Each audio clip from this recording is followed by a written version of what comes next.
Welcome yet again to another round of the X Button. I am one of your hosts, Paul, and with me is the lovely, always wonderful. Alejandro. Hey, Alejandro.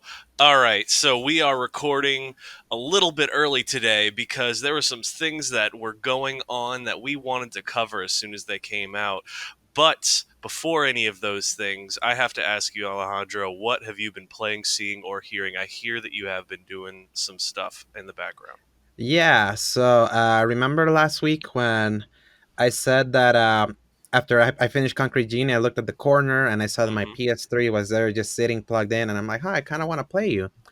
It's all I've been playing, literally. Really? I've been in a very very intense PS3 binge, and because especially since right now there's nothing big coming out or that has come out yet, like Dragon Ball Z Kakarot came out, and from what I was reading in some of the reviews, it's kind of okay.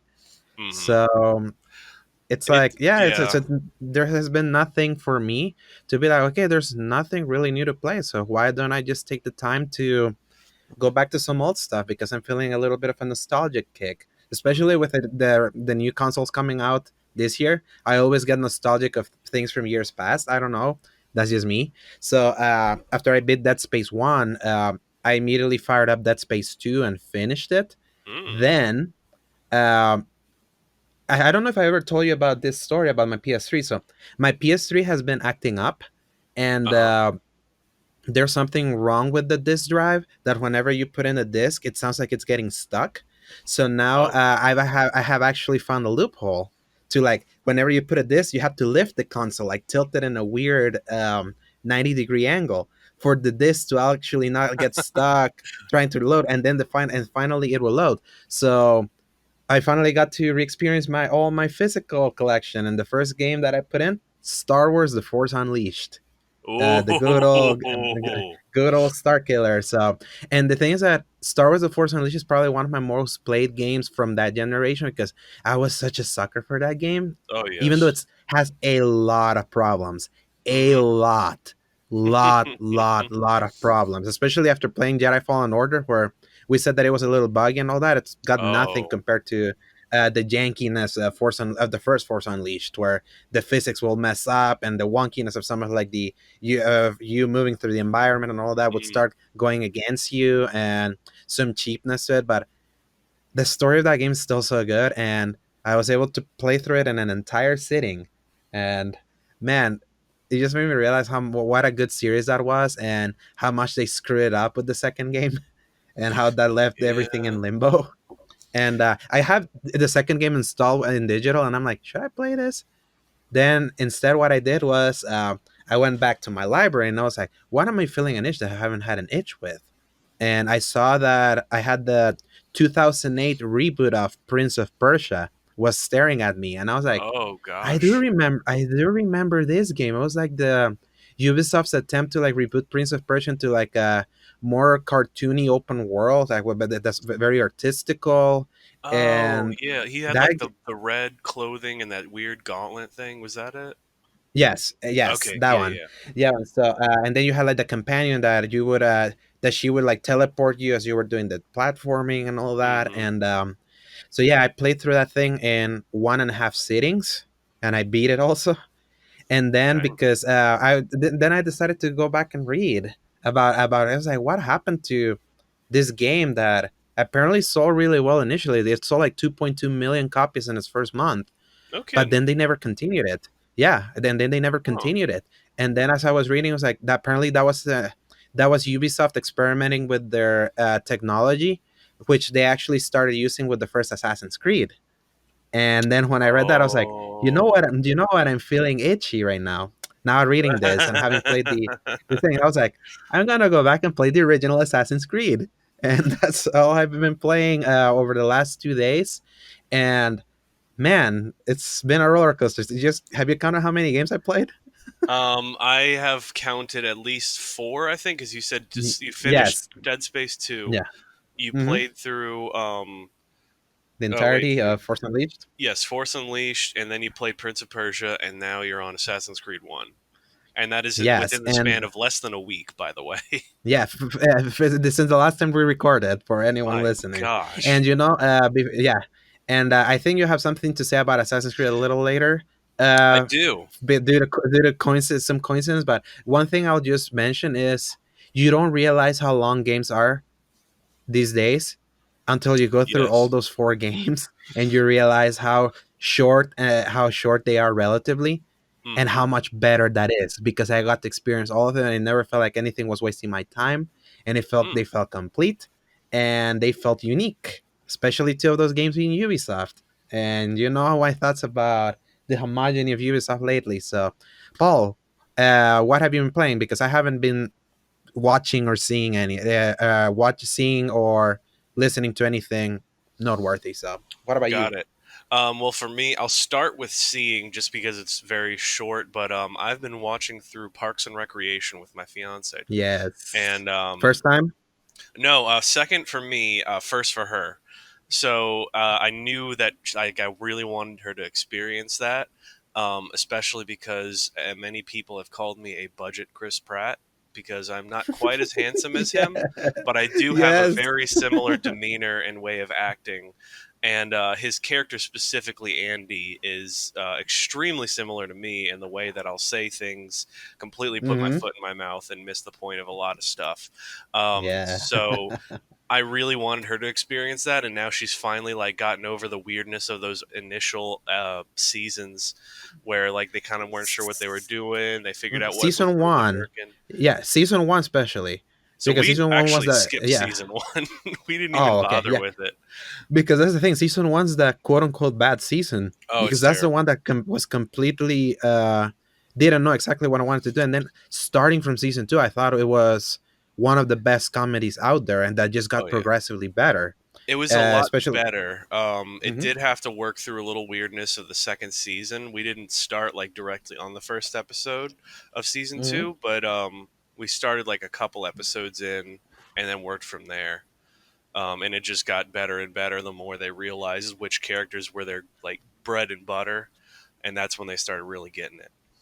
Yeah, and how's she liking it? Oh, she's loving it now. She wasn't sure at first because she was like, "What is going on right now?" And then by the time it started to get to just these wacky antics, Lil Sebastian, all the crazy, the concert, the big festival that they have, and just, um, I think one thing, just my last little mention, I think one of the big reasons why I love it so much is that where every other um, sitcom lately, or not sitcom, just regular comedy fails, is that they don't need drama to carry the plot.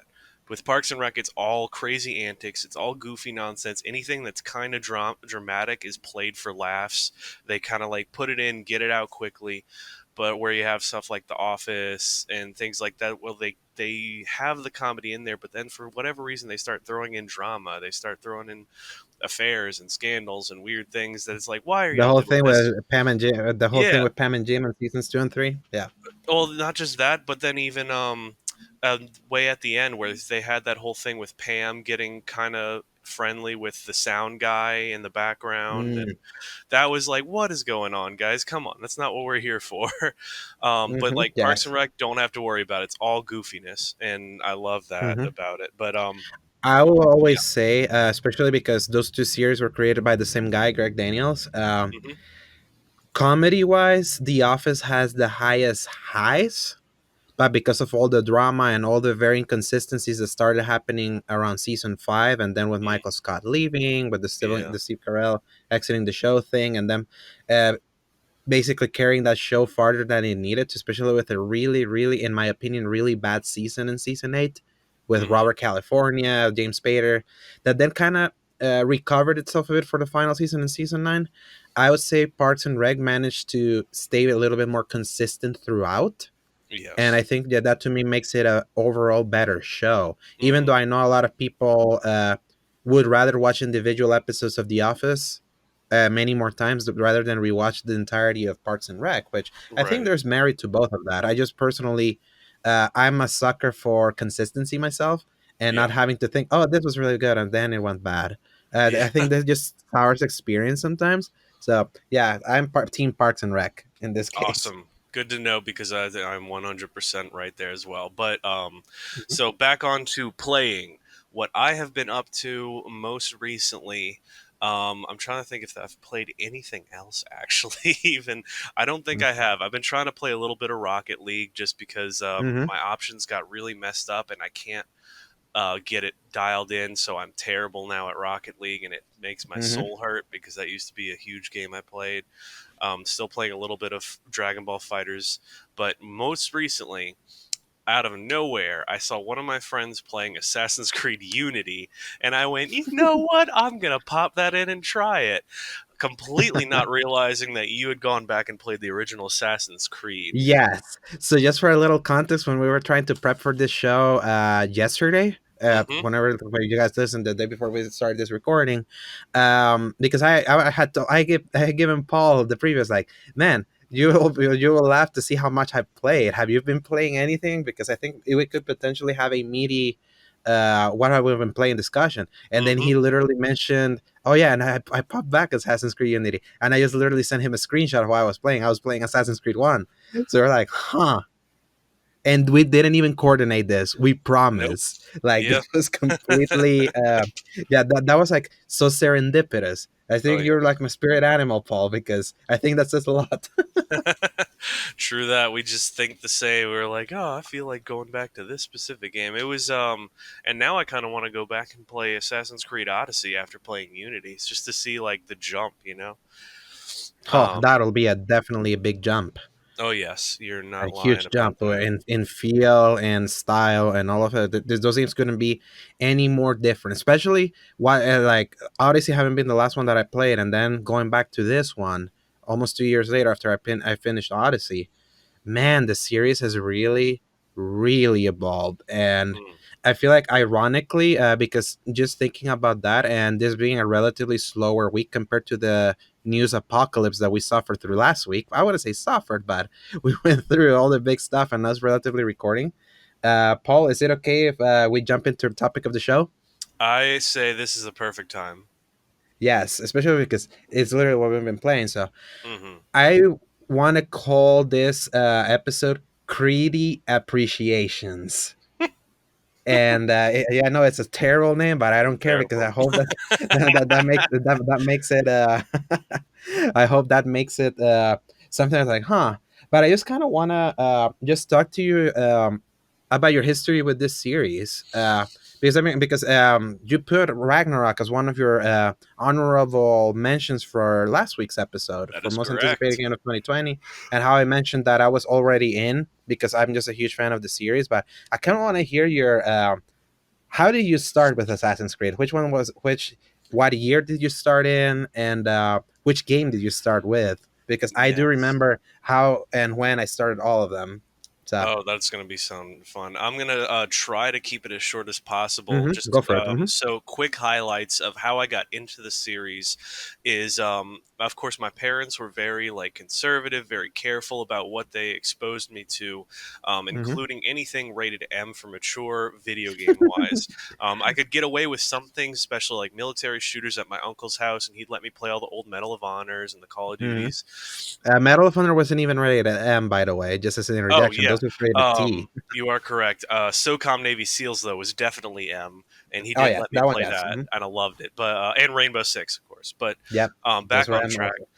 also. So they, of course, didn't want me playing anything. As soon as they saw the rated M for mature, they were like, "Nope, you're not old enough for that." And I don't even remember what age I was when Assassin's Creed came out. It had been like several years since the game came out. Um, The original came out in 2007. Okay, Just so Just FYI. it was probably like 2009 to at Mm-hmm. least 2008 then. So maybe just like a year or so since it came out. Because I remember being ready when Assassin's Creed 2 came out when it Mm-hmm. launched. So it was between those two times. Anyway, um, Mm-hmm. I was able to convince my parents based on my love of history, explaining, listen, Mm-hmm. this is about the Crusades, and you are an assassin that goes through taking out Like I had to really kind of sell it to them. I was like, these are the bad guys that are like manipulating the Hmm. Crusades and making bad stuff happen, and like you gotta like save the people in the city and stuff. I was like really trying to like, I would make up a plot of a game based on what I would see from it to tell my Uh-huh. parents, and then actually experience it later on. That was when I found out that I had some kind of creative bug in me, because what I'd come up with was usually more exciting than what was in the game itself. But Hmm. that's neither here nor there. It was fun to do. Um, so finally, one day they bought me Assassin's Creed One, popped it Hmm. in, and it was awesome. I remember like I just barely saw little bits and pieces of it on like G4 TV and stuff. Hmm. So just this idea of like the Crusades and being able to fight people with blood and guts and just doing everything that I could was awesome.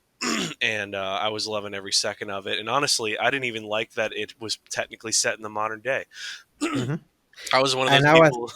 and I was about to just ask you about that. Actually, that's a good transition because how much did you know about that modern day twist back then? Because that was never conveyed in the trailers. Well, kind of some of the glitchiness, kind of like the animus glitchiness Right. was all over the trailers, but they never really said anything unless you were reading a Kristen Bell interview where she kind of spilled the beans that I didn't even realize she had given until after the fact. And I was like, thank God I didn't know this because when I first play that and it starts immediately in the modern day section, I was like, what the heck is this? Did I get the wrong game or something or So I anything didn't like that? know at Uh-huh. all. I actually that's not entirely true. I had heard that it was set in the modern day because I had to pull up one of those review sites Mm-hmm. based on content.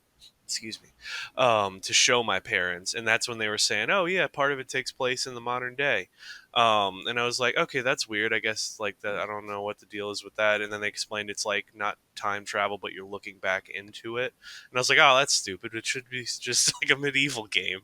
Um, Mm-hmm. so I knew about it, and I was just like, all right, let me go back into the fun stuff. Let's go. And I Mm-hmm. do also remember the unskippable cutscenes were driving me crazy. Oh But yeah, especially remember when we talked about that with Death Stranding oh yeah, when the oh, Emily constant preaching on chapter 13 would drive me mad. So yeah, and it's something that I'm noticing in replaying the first game right now yeah, is I think the thing that sticks out to me most, especially going back to Assassin's Creed 1 was how just putting myself in the context of 2007, what an experimental game it was for Ubisoft oh yes, because at that point they were either doing just shooters or linear games like Prince of Persia, and that was like their first step of doing an open world game. But I think when you actually really look at that game, it really is a linear game, just stuck in an open world with literally nothing to do. yeah, Like it's so laser focused on what game it reminds me also because especially because this also hit me when I was playing Prince of Persia. yeah. I feel Ubisoft at that time had played Shadow of the Colossus Oh, because technically that game is also an open world in technicality, but mm-hmm. it's very linear in its intent and Yeah, it's very linear in like in its objective. Like in Shadow of the Colossus is about killing the 16 monsters. That's all the game is. There mm-hmm. was no side quest, there was nothing. It was just that.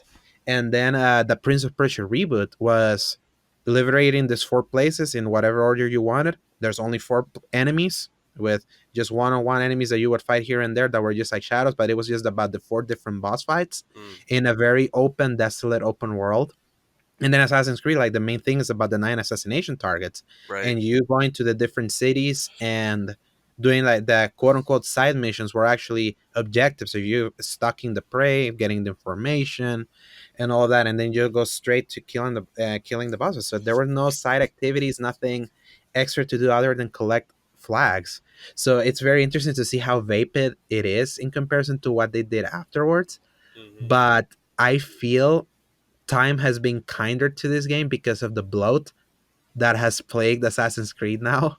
That just going comparing for the Assassin's Creed one that almost has nothing compared to Assassin's Creed Odyssey that has Oh yeah, everything. so And much. there's nothing you can't see that the map of Assassin's Creed Odyssey and Yeah. see and not see question marks of anything that you can find, even though it's just repetitive stuff. Sometimes it's just they they have really grown that series to to really be super content rich compared to where it came from. And I feel that technically makes it better. But I feel right now in the context that I am, that I'm kind of tired of huge open worlds that take forever and there's so much to do, and me being a completionist and all of that. Just going back to that original Assassin's Creed, I'm like, huh, this one was criticized for having very little to do anything. And then going back to it is like that vapidness makes it unique now. It's like makes it so unique. And Right. and I thought it was unique even back then. I remember getting it in 2007.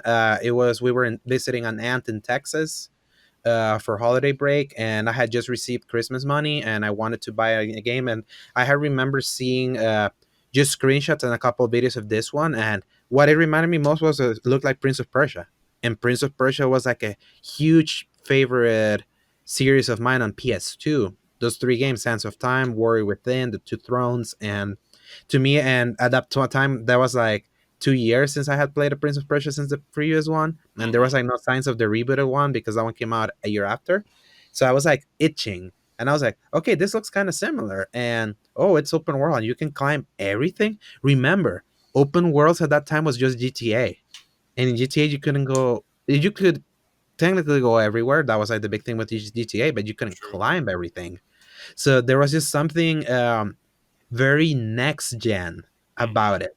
So it was like one of the few games that are like, oh, this couldn't have happened in another console. Like at the time in the 360 PS3 era, that was like the first game that I saw that was like, oh, this is actually doing something unique and different compared to what's out there. Hmm. And I credit Ubisoft at the time investing in that technology to do like such a unique open world in that case of like, oh, if you ever been rock climbing, that's what that game it gave you, that feeling of like, oh, you have to find the crevices, you have to find the holes for you to put your hand on. Mm. It wasn't flat texture, it was like the architecture was like handcrafted specifically for you to climb area That is to. very true. So it was like that made it so unique that even then, and obviously like it fell short in the eyes of many people because of how little it was to do there and how laser focusing was on the story and all that. But Hmm.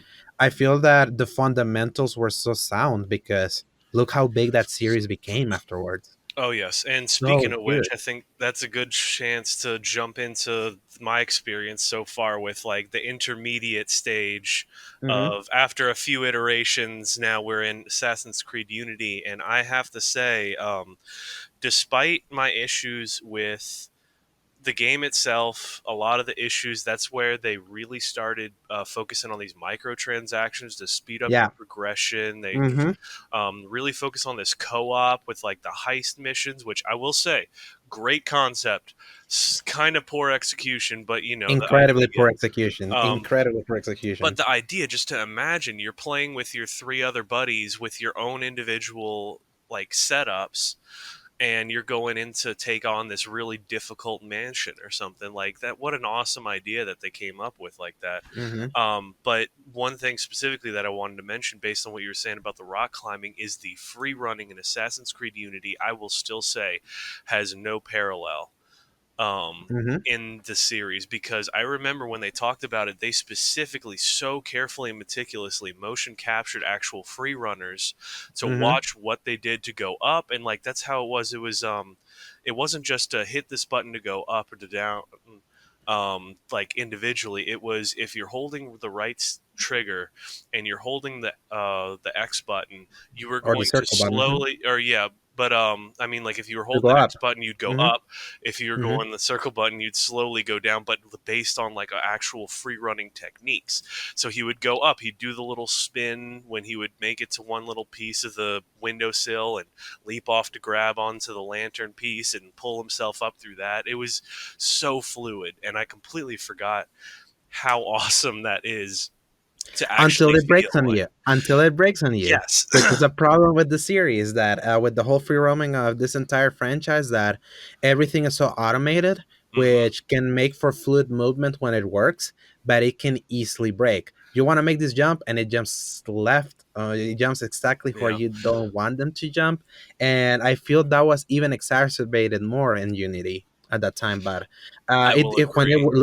it looks smooth, it looked really smooth. But Paul, do you remember when that game launched? Do you remember why that game Oh is no, not I'm not as going to fondly? defend it. I'm just saying, Yeah. like the idea was Hmm. was just a very ambitious, and like I can respect what they did. But then like going back in the first mission, I completely botched trying to do some free running, end up go Hmm. like jumping onto a torch and catching myself on fire. I was Hmm. like, man, I forgot about all the issues of this game. And I will Yeah. say, it still has given me a lot of issues, and still there are a few bugs. There's a lot of pop in here and there, Hmm. but they did improve a lot of the big From Milan. issues, like the I mean, skeleton with remember? weird Yeah, eyes. And yeah, exactly. I was gonna ask. Remember that meme of the guy oh, that didn't load its face? It was just the oh yeah, face and the. it happened to me as well, and it scared the crap out of me because I wasn't expecting it. Because like somebody Hmm. was standing in front of Arno, and they move away, and it's just like the eyes and the mouth, and I went, like I remember jumping physically out of my couch when it happened. Yes. So yeah, I feel Unity in particular. It's probably the most symptomatic. It was Cinematic. the it yeah symptomatic. Symptomatic. I think is the word of like Oh, the symptoms of. Oh, yes, yes. I'm Yes, following of you now. like what started to be the downfall of the series for a while, and it was Ubisoft making it an annual franchise. So Yes. the original came out in 2007, and then the second one came out in 2009. So it actually had a break, and they took the time to refine it with two, which is still to this day still my personal favorite of all of them. The story of Ezio, Mm, Italy, especially me having Italian roots from my father's side, made me connect closer to it. And even my name Alfredo, that's yeah, true. yeah, that's from it. And yeah, and just thinking about how that was, especially for that generation, that was like the poster child of, oh, a first game that wasn't all there, but having a sequel that really improved on it and like fulfilled the potential of it. And Mm, so yeah, I remember that super fondly. I think if it wasn't for Uncharted 2 Among Thieves that year, I think Assassin's Creed was like my favorite game of 2009.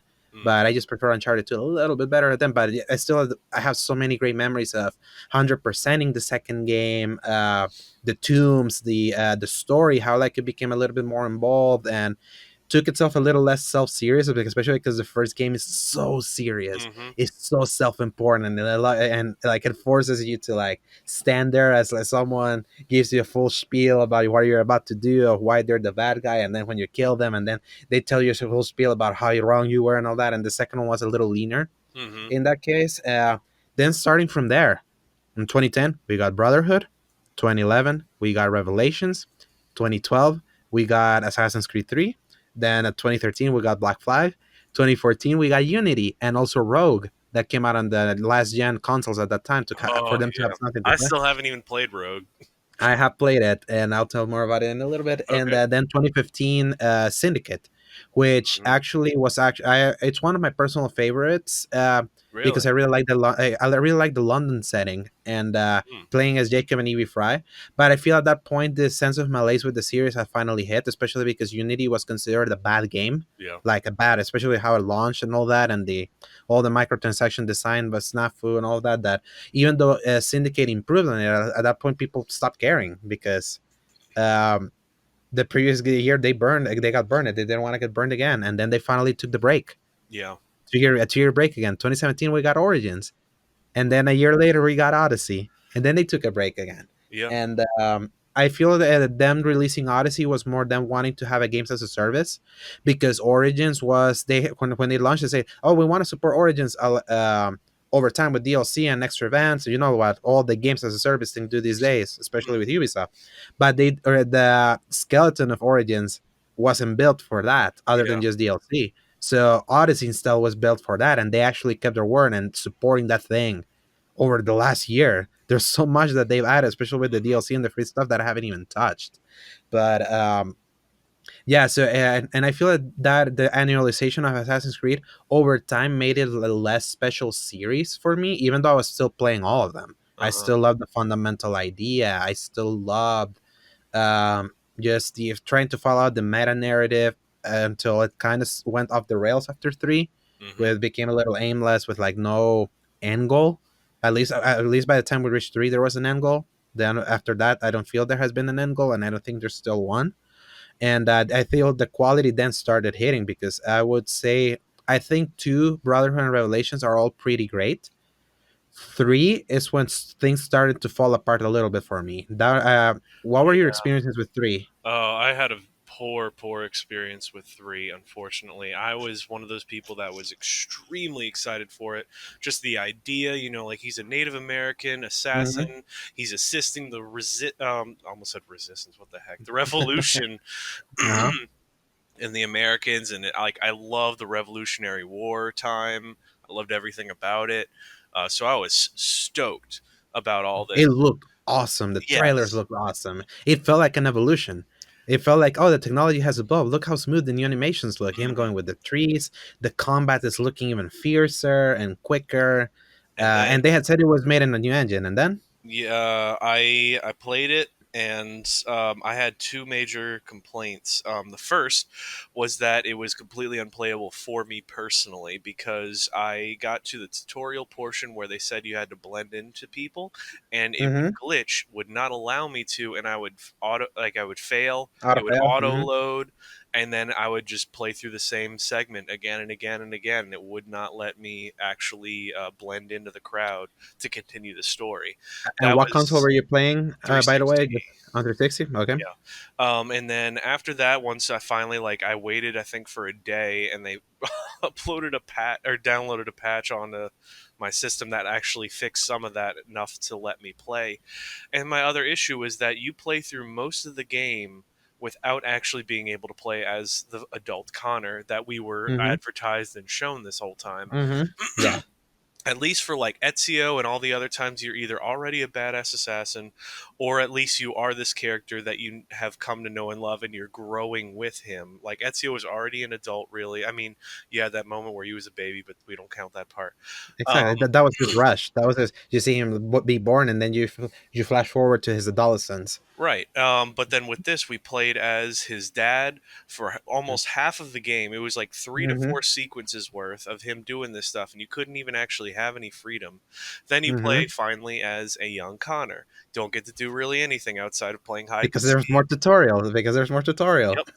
And then you finally are an adult Connor, but he's still like not a servant, but he's like an apprentice, and you Mm-hmm. still can't really do anything. And then finally, you get to open up the whole game in like season a sequence 8 or 9 or something out of like Mm-hmm. 12 sequences. Yeah, it was in sequence seven. Sequence Yeah. seven is when it finally opened up for you to finally go off the beaten path with you with the suit, because you didn't even have your assassin garment until until the sixth sequence. Mhm. Before that, when you were playing as Connor, you were like the kid, and then just with his ragged clothes. So, Yes. So I think it could have been amazing if they just cut most of that whole opening sequence. Just have it so that Connor's the one learning all these things. mm-hmm, Make it so that he can do stuff while he's still kind of inexperienced, but also able to go do things. I mm-hmm. will say, though, they pioneered the idea of the naval sequences, which Yes, people mm-hmm. loved so much that they made an entire game about it. And that is my Named Black single Flag. favorite game. Might even go back to it one day because oh my goodness, I loved Black Flag so much. Yes. Yeah, Black Flag was like so 3 and Unity are the ones that people consider the down, like Hmm. the downward turn. And then after 3, when 4 came out, it was like the goodwill had been lost after 3, because let's not forget the anticipation for 3 was palpable. Hmm. It was Oh like yeah.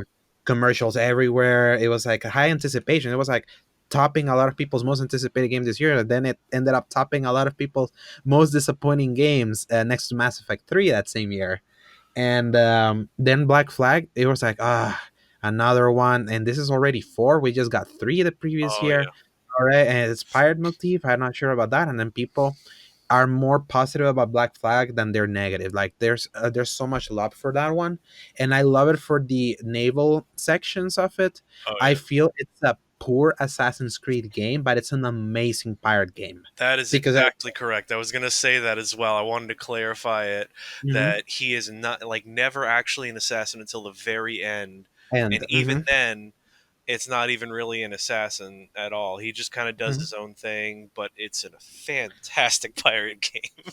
Yeah, it is, and I would say very very refined game. Also, I love the Mm, mechanic. Like I feel everything that was not fully polished on three, especially with the free running and all of that, worked really well with Black Flag. Even in the combat and with the systems, three had a lot of side content that was meaningless. It was not like on Assassin's Creed Two that everything that you did was kind of interconnected with like with the villa and you upgrading this thing, you getting the Altair armor that would give you full synchronization. It always mm, felt that everything that you were doing in that game meant something, and then three had very true. more than the previous ones. At least it's staggering how much content there is. Hmm, But if you're just made, but the game would never do a good enough job to like funnel you into that content, which in my opinion was even better than just going through the main story in three that I was very linear and just going from cutscene to cutscene here. And yeah, and I feel Black Flag was able to really did what two did and connecting all of it together, especially with the jackdaw oh and your yes. ship. You fully upgrading the ship that had all your stuff in it, Mhm. and then you hunting the whales and then fighting the ships. Yeah, Black Flag was really good. I feel like one of the reasons I think as a technical game is one of my favorites. I feel I look less fond of it because I really what I love about Assassin's Creed is settings, Mhm. and I feel other games just gave me more exotic settings that I think about a little bit more. But I fully respect everyone that loves Black Flag, and even as bad as Unity was with the technical problems and its bugginess and unpolishedness and its rushness, I think their recreation of France was really cool. And Yes. like all the huge crowds, it's like the only game in the series that has a huge density of crowds, almost to its detriment. That's Yeah. what makes the game like run like garbage sometimes because Mhm. try to render so much. And then Syndicate was a step back visually, but it was intentionally a step back to make the game run. Yeah.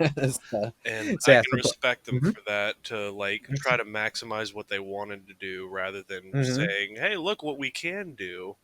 Exactly. If it's not practical, don't do it. Like I don't care if there's 1,000 people on screen, if the game runs poorly because of it.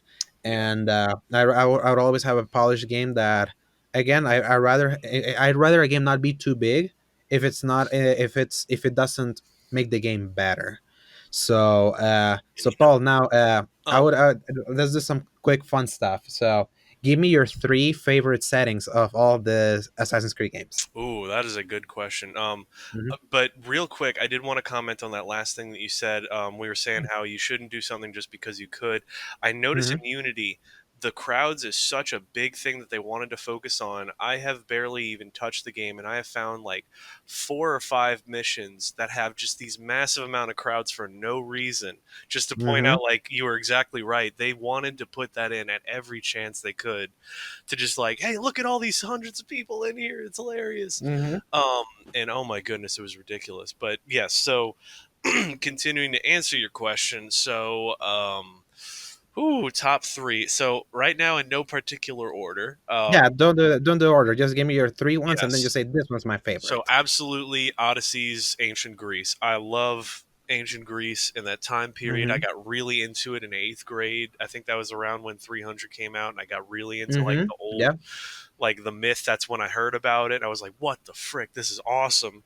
And I know it's not technically the same time period, but I like grew up hearing the myth of Troy and all the like Mhm. the actual Odyssey story and stuff. So I was 100% on board with that. I just wish so much that you could have a shield with your spear. It's Mhm. like, come on, Ubisoft, you could have just put in like a shield that couldn't even be used. I'd be fine with it. But anyway, Because by the way, in Origins, you had a shield. exactly. Just give me a Mhm. shield. Put it on his arm. It don't even have Yeah. to be used, but just let me have it. Mhm. Anyway, So, next, Ancient Greece. Uh huh. What's the next one? yes. And I will say the Caribbean of Black Flag because I played Mhm. a lot of like a pirate hunter privateer game on my computer back in the day, and I was really familiar with that whole area. It had New Orleans in it, which I loved. Mhm. That's where I'm from for anybody listening. Mhm. So I knew that area like the back of my hand. I love hearing them talk about all of the different areas, and I was like, "Hey, I remember that part because that was in this game, and I learned about that in all my books and everything." And I bought a lot of books about that Mhm. area and about that time period, so I was like on board with it 100%. Lastly, Nice. Whew, that is a fantastic question. I almost want to say, just with how fleshed out it is, I'm gonna say Italy. Um, Italy. Hmm. it hurts my soul that I can't put in the original Assassin's Creed area. You know what?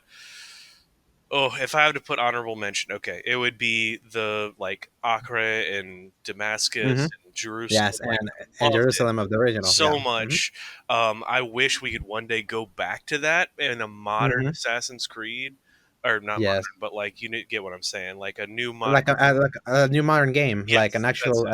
made with current technology, Yeah, not in 2007 to go technology. back to that time period, that area, even just like France of like the Hundred Years War or something, like medieval. Go back to Hmm. that in a different area.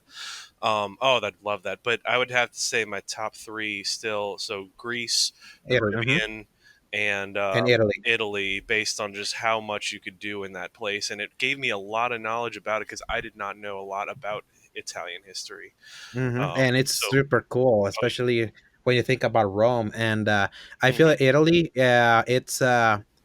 it's almost cheating because it's a setting for two games, because it's a setting for two and Brotherhood, because two Right. has Florence, Tuscany, Forli, and Venice, Hmm. which are really well. The architecture in those games is Oh yeah, immaculate even through this game. so fantastic. But then there's Rome, which is like so cool, and Rome is so cool. Hmm. So and now to answer that question, so to me, my number one is Italy. Like Nice. Italy, yeah, for that same reason, because I feel the architecture is so exotic to make me feel that it's not something that I can recognize just by looking outside here.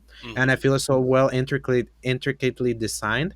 And I feel what made it even more impressive for me was the fact that my sister went to Italy for an exchange program back in 2014, and Oh she was yeah. sending me pictures because my sister will watch me play Assassin's Creed 2 a lot back in 2009, and she would send me pictures of some places, and I'm like, do you remember this place? I'm like, oh my god, that's the Sistine Chapel.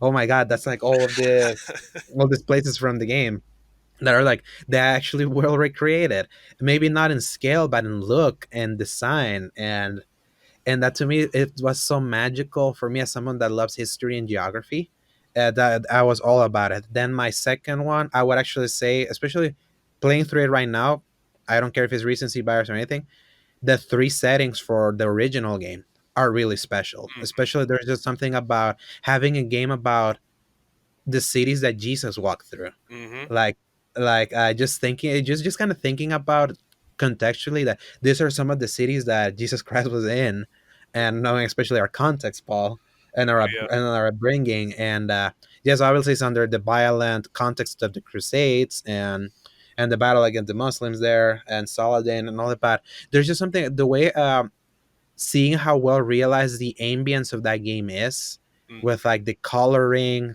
the like, especially like when you go to the three different series, the lighting used in Oh the three yeah. cities, there's just something that emanates from it. It's like you can feel the coldness of Acre, like with Mhm. its very whitish hue, then like the greenness of Jerusalem, and the very deserty area of Damascus, and like and with the music and all of that. Yeah, just the setting really speaks to me. I think it's the reason why, even with its flaws, I like that original game so much. Mhm. And then my number three, this will be almost cheating because it's almost similar to the original game, but I think I have to go with Origins. I really like Okay. what they did with ancient Egypt, because I think they managed to make a desert look alive and colorful and varied. Because my big fear whenever they announced Origins and I saw the first trailer for it, it was like, this is just gonna be desert. I don't know if I want to have a full game just in a desert. But then when you go to like a little bit of the more overgrown areas and the ocean, and seeing that there's a little bit more variety to it, and me being a huge Indiana Jones fan and going inside the pyramids or climbing the pyramids, I feel that's just something very unique. And then also another context, seeing my sister that went for New Year's Eve in 2017 with a roommate of hers that's Egyptian. They actually went to Egypt, and they went on a camel and went to the desert. And she snapped pictures of the two pyramids that you actually see in the game. To me, that was just very chill inducing. I'm like, huh. Mhm. I feel that because I can sort of relate, and that mixture of being able to relate to some stuff and things feeling otherworldly for me is why I like those three settings a lot. And even though I would say my honorable mention is ancient Greece. I think I would love ancient Greece a little bit more if didn't have so much ocean in it. And there's also the fact that I play God of War, the original God of War, so the setting itself didn't feel as exotic for me as Egypt, I because got you. we rarely get any game in Egypt. Even though I would say I prefer Odyssey as a game over Origins, Yeah. but maybe I will replay them, and I may think otherwise for that. But yeah, those are my three favorite settings. And now to conclude our conversation for Assassin's Yes. Creed, Paul, tell me your five favorite games. You Oh, don't have to you don't have to number them, but I know how to number them myself. I already have it in my mind, but I want to hear like from the. Let me see how many we have. It's the original, the second one, Brotherhood, Revelations, five, Black Flag, Unity. You can insert Rogue there. You know, a Syndicate, Origins, and Odyssey. Odyssey. There are 11 games. Also, So the one that was on PlayStation Vita about Liberation, yeah, yeah, Liberation, the Liberation. Adeline, yeah. I did Hmm. not play that one, but I did want it at least to be mentioned. I Oh, dabbled in it. what I did about dabble in it. there was that 2.5D game that was like in China and they had like a Russian one. Oh, oh, there's three ones. Yes, there's the Yeah, India one, the China one, and the Russia one. yeah. I was very If into you, Assassin's Creed for a while.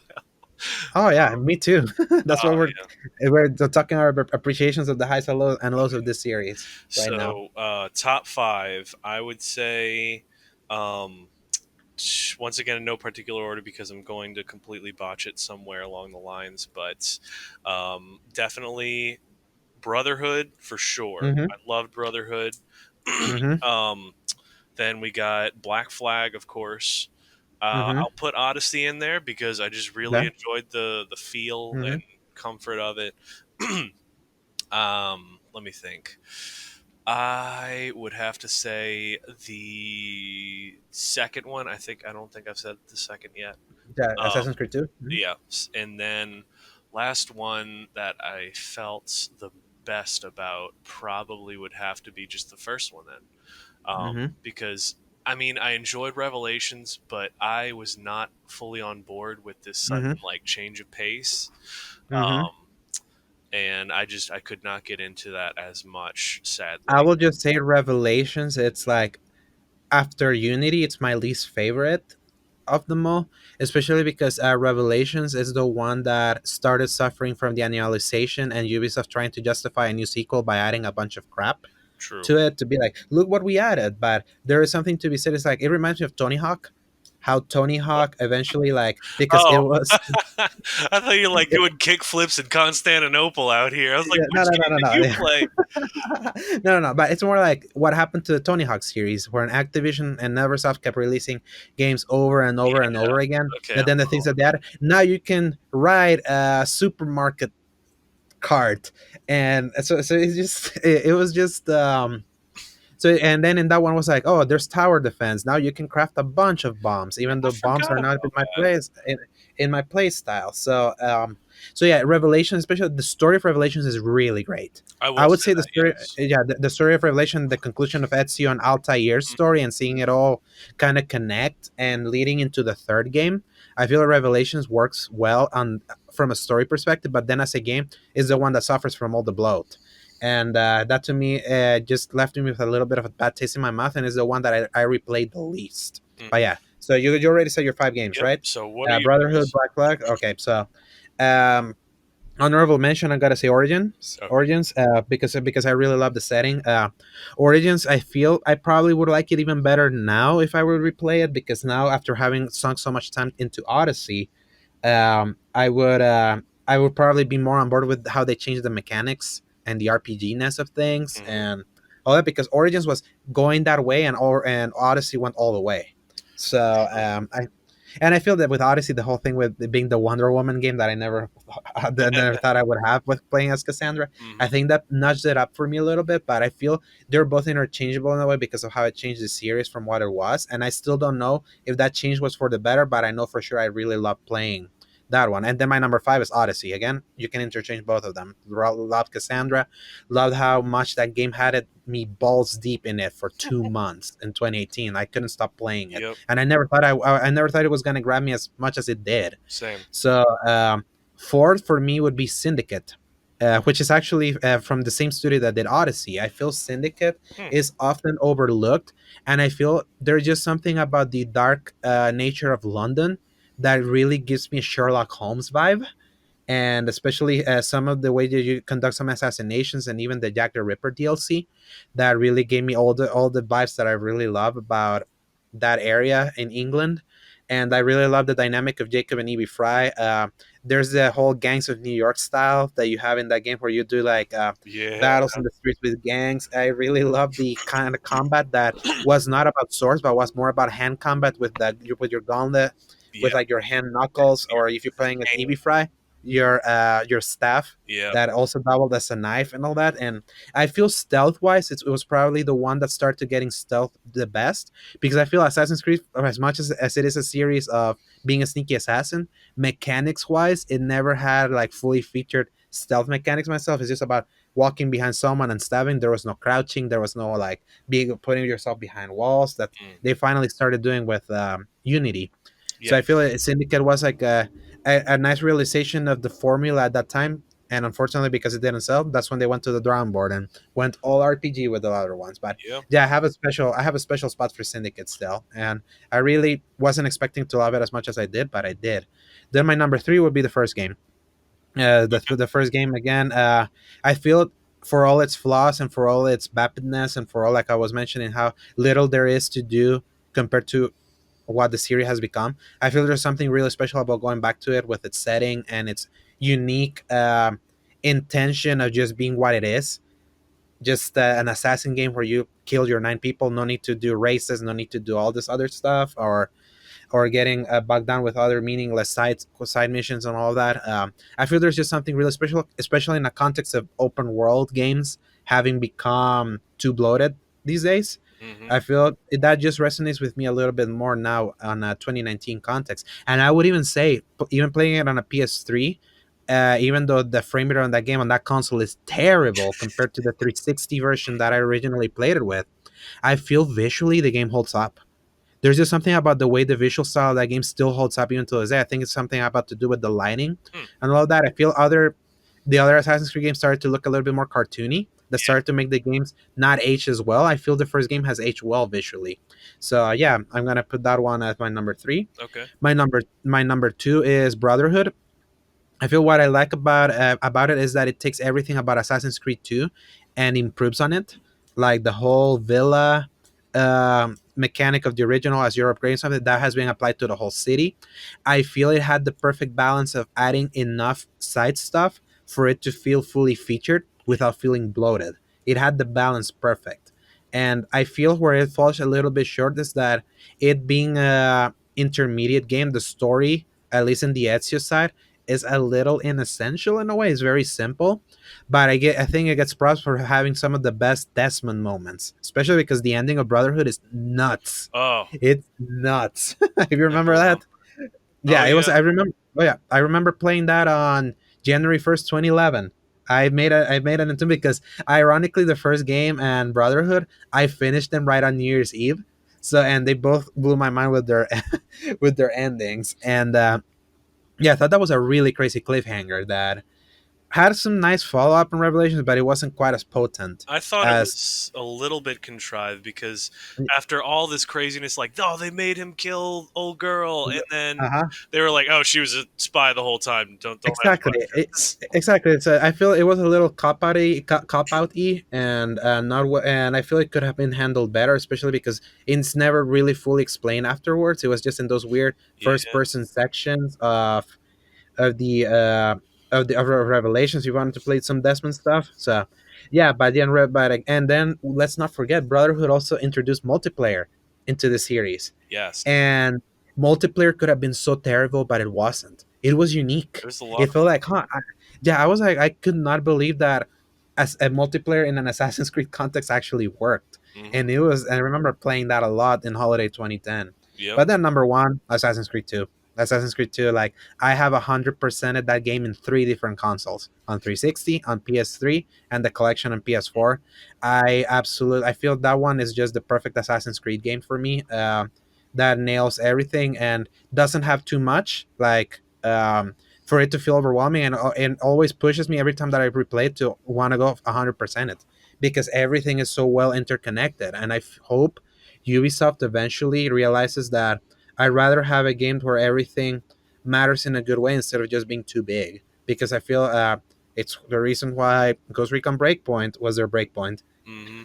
They crossed the line of just because it's not just about adding more and more stuff. And I feel Assassin's Creed 2 is the perfect example of the perfect sequel of just improving on it and showing that if you have a solid idea, you can even make it even better in the second time. And man, that was a those were great times, that early Ubisoft era. And to give credit to them, there was a time that they really were trying to push and see and evolve. Like Assassin's Creed was very unique. It may be tried these days, but it wasn't that point of that console generation where we actually got new series. And I hope eventually that the developers feel more confident in just trying something new instead of just trying to redo stuff over and over again. Hmm. And and I feel especially with what's happening with Ubisoft and some of the recent moves that they're making, I feel we may be getting into that, especially because I want you, Paul, to press X for some news.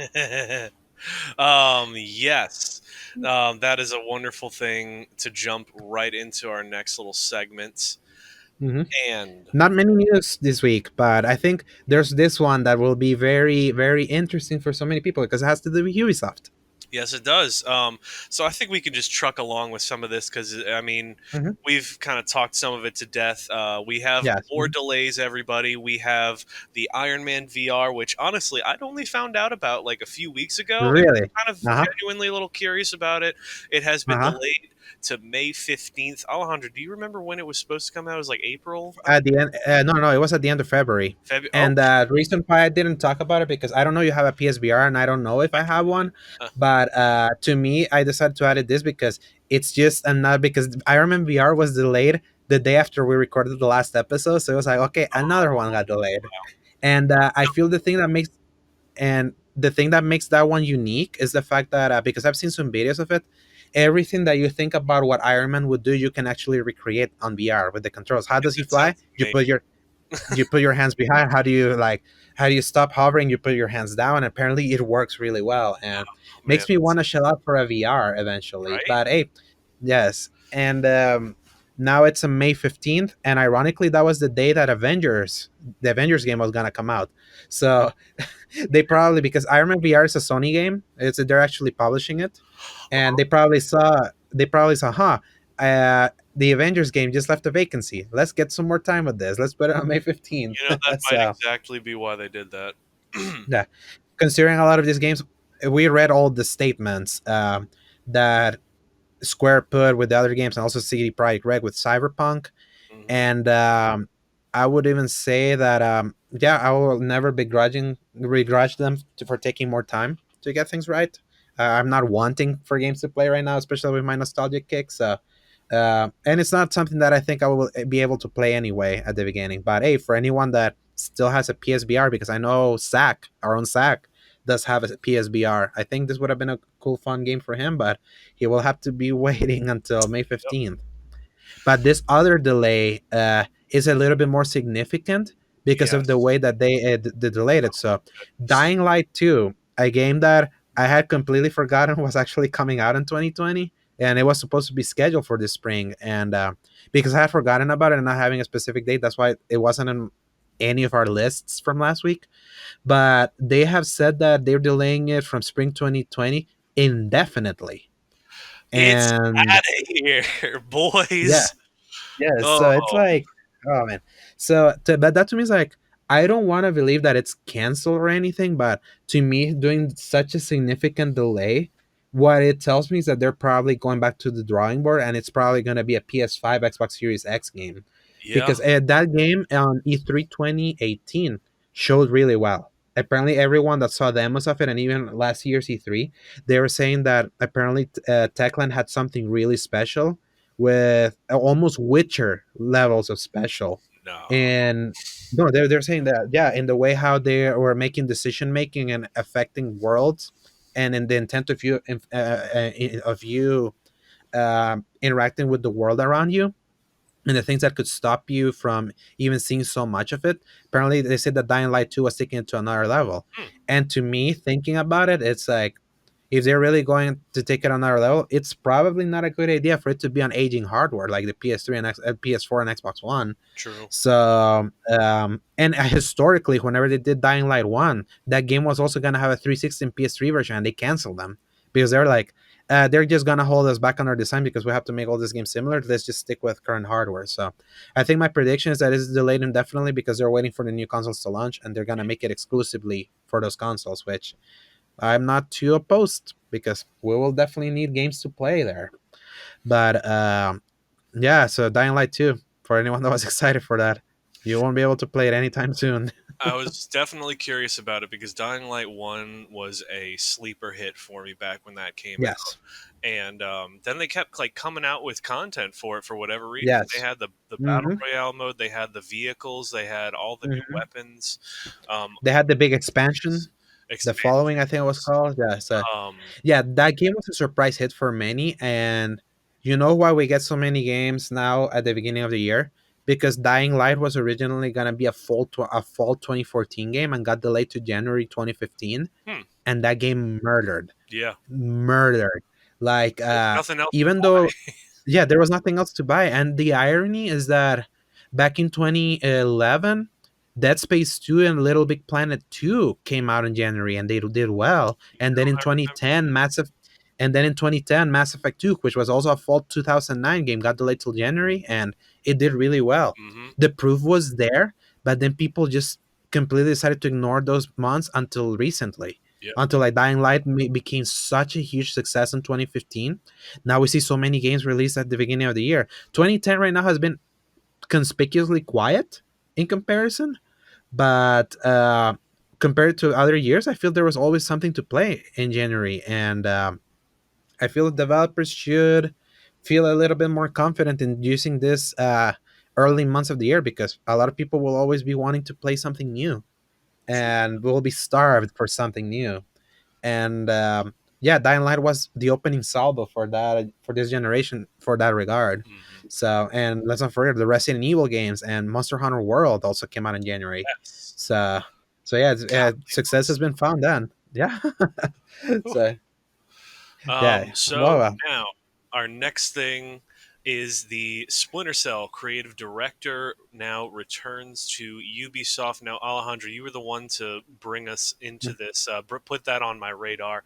mhm. What did you hear, and what does that mean for us? So okay, so I wanted to like jump straight into this news, but at least we got the latest news out of the way, and just how it relates to Ubisoft. So, the creative director of the last two Splinter Cell games, Splinter Cell Conviction and Splinter Cell Blacklist, Maxime Beland, he had left Ubisoft to go work at Epic, and the guys that do Fortnite and all of that, and it's very interesting that they brought him back into the fold following the whole Ghost Recon Breakpoint debacle, where every game was delayed significantly from Ubisoft's slate because Yves Guillemot, the CEO of Ubisoft, said that they were going back to the drawing board and wanting to change their approach to how they make games.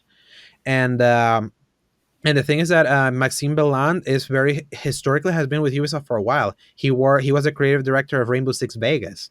He worked as design director for the original Assassin's Creed, and then he provided design chops for Far Cry 3, 4, and 5. And what was it? And then he was the creative director of Splinter Cell Conviction and Blacklist, which at the time was a reimagining of what the Splinter Cell games were, and Mhm. followed a huge gap of releases between Splinter Cell Double Agent in 2006 all the way to Splinter Cell Conviction on 2010. That game was restarted a lot. It went through so many different. You can go if you go Oh, look back yep. at go look at the trailer of Splinter Cell Conviction of 2006 and look what that game Yes. became at the end. It's completely different. And he was very instrumental in reimagining the what Splinter Cell was in Hmm. its style and all of that. And he came back in and he apparently is now part of a new board of vice presidents that Ubisoft is creating, because they want each member of that board to oversee a specific franchise and see what's something unique they can put into that franchise. So apparently, that before there was only one guy saying everyone what they should do for those games, which explains why every game that Ubisoft made in the last few years has been literally the same exact open world with so many icons, with towers here and adding the microtransactions here. So apparently there was only one person that decided to put that design dock on everything that they were doing. And now Ubisoft is putting a lot of people as a board of creative direct of vice presidents that are gonna oversee new creative ways for them to tackle their franchises. What I've been harping about Ubisoft a lot, Paul, over the last few years, that they needed to start uh, taking out that Ubisoft game design that everyone that was plaguing all their games, and I feel them bringing back Maxime Belen, which was very instrumental in shifting away design philosophies for games. I think it's a good sign. They're listening, and what I appreciate about Ubisoft is that they actually listen when things go wrong. Remember Unity when it came completely busted and all of that? Yep. The reason why there was a break after Syndicate was because of Unity. It's like they saw things go down, like in their monies and their creative receptions, and they pivoted there. That happened. The Ghost Recon Breakpoint is another Unity for them, Mhm. so they're going back to the drawing board, and I appreciate them for apparently finally taking the steps, especially because we're in the eve of a new generation. I feel this is the right time for them to go back to the drawing board. Absolutely. Excuse me. I think absolutely that's a good idea, and it explains a lot of context for what we've been complaining and frustrated about with Ubisoft feeling like they've been making, besides For Honor, they've been making the same game Hmm. with just the same idea, the same similar UI, the way it Hmm. plays out, even like Division and Breakpoint. We don't have to get back into it again, but Yeah. Hmm. all the games have been so similar. And honestly, I can Exactly. understand that because one guy, they can't just keep asking this one guy to keep coming up with all these things. Poor dude, Yeah. or woman. Given the mandate, one guy given the same mandate for all their games. Yeah, exactly. Mhm. So I really hope this is the case, and not to mention the fact that he's coming back to Ubisoft. I really hope, really hope this means that we'll finally get another Splinter Cell game. Yeah, Um, oh, because they've been saying that they have been wanting to bring Splinter Cell back, hmm but they haven't had the right idea for it. They're not wanting to bring it back in the conviction and blacklist mold. And I hope now the Maxime Belan guy has come back. Maybe he has a new idea for it that he can help shepherd a new studio and give the mandate. This is probably how you can revitalize this, because Splinter Cell is often one of the most requested games for every Ubisoft E3 press conference that rolls around. And there's like, is there a new Splinter Cell? And it's always heartbreaking when it doesn't happen. so yes, so yeah, and I feel this is a good move for Ubisoft. And again, like, I feel they're personally my favorite of the three big publishers: EA, Activision, and Ubisoft. They've always been my favorite, because back in the day they were the ones that they were doing the more unique stuff and the more addictive stuff for me that spoke more to me. Especially with Activision just becoming a Call of Duty machine and over again, and EA being very confused with the kinds of games that they're putting, and having to face plant themselves with the Battlefront 2 fiasco initially, and the bad many bad releases that they've been having. I feel Ubisoft has had a better streak than them, but obviously not everyone is perfect, and Ubisoft went through some hard times recently. And but I feel they're always the one that are more open to change when things don't go right for them, hmm and I appreciate them for them. And I hope this means that a year from now we'll be playing Ubisoft games that have something unique to them, and we can be like, oh, this is awesome, instead of, oh, it's just another Ubisoft game. exactly. Well, time will only tell, Yeah, unfortunately, but I think that it, they're it has making to the start right somewhere. decisions. It has to start somewhere. hmm Yeah, decisions has to start somewhere, and if it has to start now, I think we'll see great things indeed in 2021 or 2022. hmm Well, I think that is about it for our news segments. And Hmm. last thing I want to bring up is within our X Reel. Finally, Hmm. something Yes, to do with the movie and TV realm is exactly. showing up. And for people, just for context, like we said at the beginning, even though we're a strictly a gaming show, if there's anything happening in the world of TV and movies that we at least want to mention, and we're always going to leave it at the end of the show to kind of briefly talk about, because there won't be a movie podcast or TV podcast for us anytime soon, right, Paul? Correct. That is not So my realm of knowledge as much, but occasionally something pops in that we like, exactly such something. as the new Star Wars Clone Wars Season 7 trailer just came out this morning. Yes, it came out this morning, and I almost teared up watching it, Oh, dude. because that's something. Because even though I've known it was coming back since 2018 when they revealed that they were bringing it back, Mm-hmm. the cancellation of this TV show back in 2013 was so heartbreaking, because especially it was a victim of the Disney acquisition. Because remember, Clone Wars was in Cartoon Network, and then when Disney came in, they wanted everything in Disney XD, and they didn't want to pick up a show that was on technically on its last legs, based on the story, based on what they had planned for it. Because remember, they did release a final few episodes on Netflix that they were working on, and the only reason why they released them was because they were already in the can. So they're like, okay, we already worked, we finished this, what are we gonna do with this? So those that quote unquote season 6, the Lost Stories, I think that's what it was called, I think so. was never, yeah, was never meant to be a final season, because they still have plans for a season 7 or season 8. Mm-hmm. And I feel realistically they have condensed all the crazy ideas they had, and they're now doing it in this final season 7, because they're already billing it. This is the final season Yep. coming 7 years later, but this is the final season to kind Gosh, of has it close up really that been loop. 7 years? Yes, because it got canceled in 2013, Wow. and the lost episodes were released on Netflix when Clone Wars was released on Netflix in 2014. True. So yeah, and then Rebels happened, which was a good show. I really enjoyed Rebels. I always preferred Clone Wars, but I feel they did a good enough job to follow it up with some of the later seasons of Rebels. And so, of course, we have Mandalorian, but Clone Wars was always something creator Dave Filoni always lamented that it got taken away from him, Mm-hmm. and is the reason Rebels was ended as soon as it did, Right. because he wanted to have something that he ended, because it was like, I don't want to try to get more seasons and then suddenly be canceled for extraneous reasons. Mm-hmm. So it's a really good thing that a platform like Disney Plus is giving him the opportunity to close this loop, Yes. because it always stuck me, because Clone Wars was such a great series. It was such a great series. The first season was weak for the most part. It started getting really good at times, but Mm-hmm. then season 2 onwards was, I was all over it, and redeemed the prequel era for many people. Yes. It made it, yeah. It's like, I feel the appreciation of the prequels happened because of Clone Wars. Like, I feel that's what's helped turn around the narrative for those maligned movies Mm-hmm. that I always enjoyed growing up in them, but um, I just kind of I will always credit Clone Wars for adding that extra bit of oomph. I feel that series makes the Revenge of the Sith better, knowing the context of things. Oh, It really makes that movie better. and So honestly, it looks like it's about to like go right up into episode 3 based on some of the footage that we're seeing.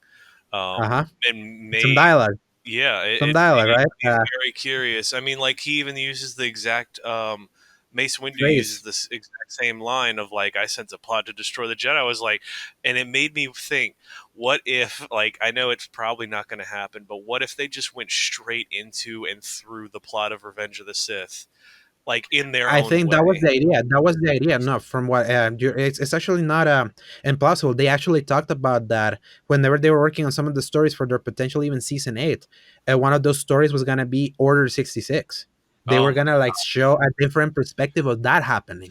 So like whenever you see Kiari Mundi dying and all of that, so they wanted to set up episodes happening simultaneously while that happened.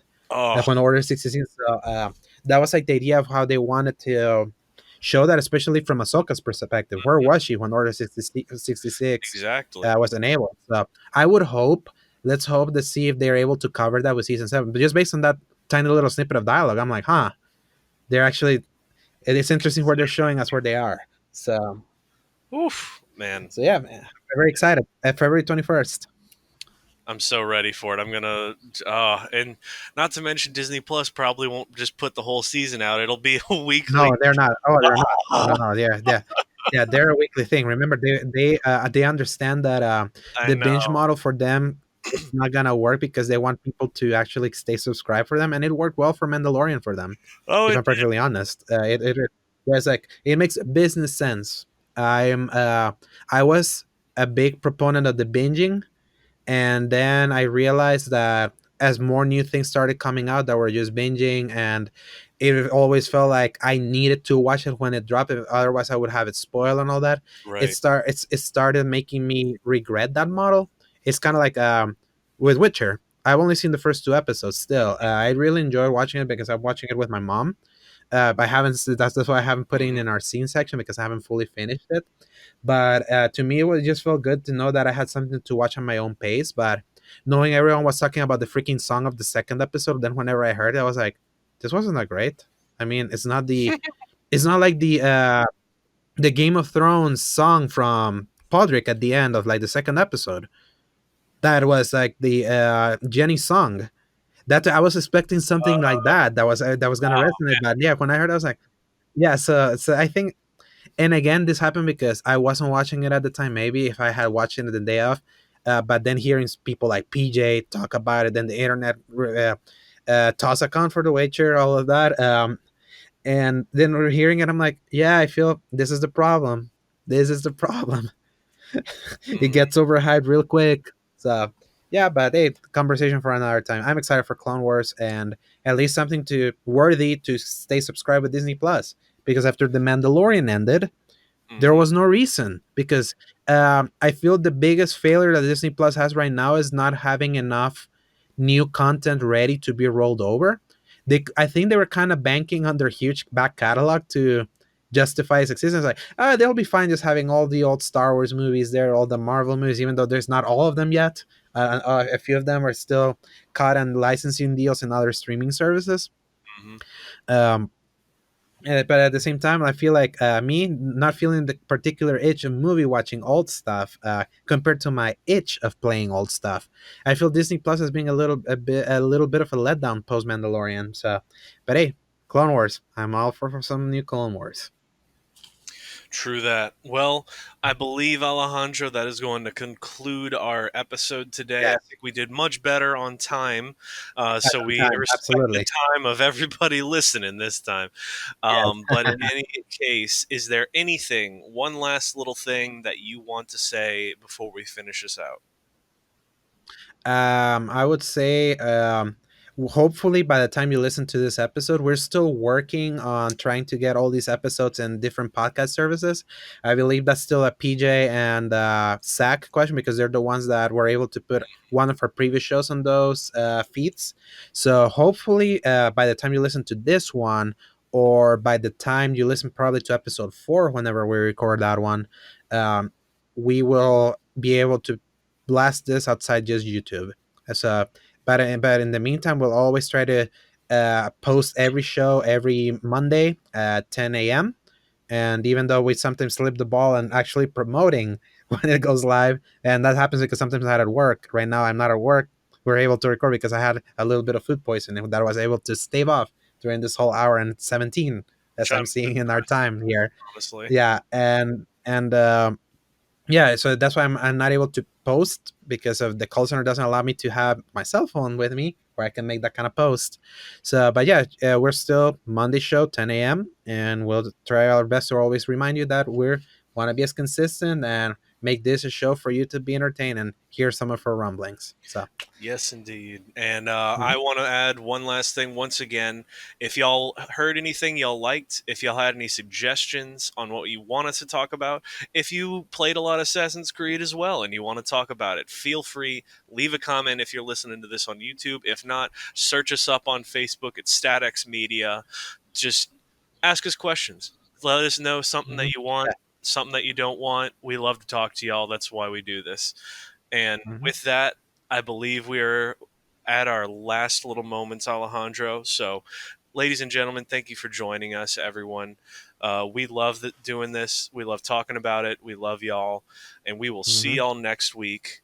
And just as And Alejandro said, what remember, we. yeah, remember, always press X to play. Yes, indeed.